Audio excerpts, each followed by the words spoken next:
Francis departs on apostolic journey to Hungary.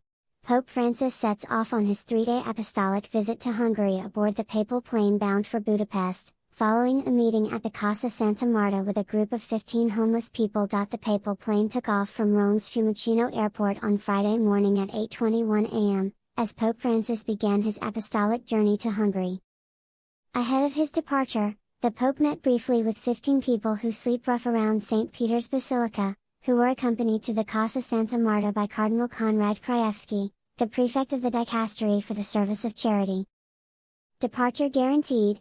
The ITA Airways A320neo is scheduled to arrive in Budapest, the Hungarian capital, at around 10 a.m., GMT+2.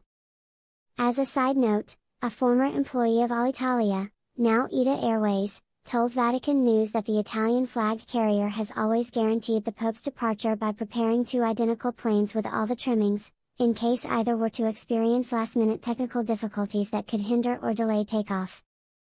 In Hungary, Pope Francis will kick off his apostolic visit with the customary encounter with the EU nation's president and prime minister, speaking also to civil servants and diplomatic corps.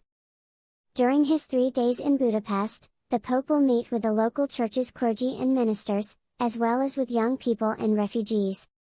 Sunday will see him celebrate Mass in Budapest's Kossuth Lajos Square for the country's Catholic faithful, which make up around 37% of the population.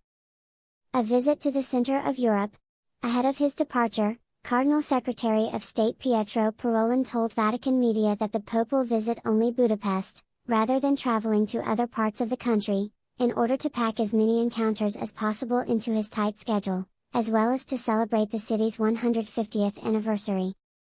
He told Massimiliano Minichetti that Pope Francis' visit fulfills a promise he had made to return for a proper apostolic journey, following his 7-hour stay in the Hungarian capital in mid-September 2021 to celebrate the closing Mass of the International Eucharistic Congress.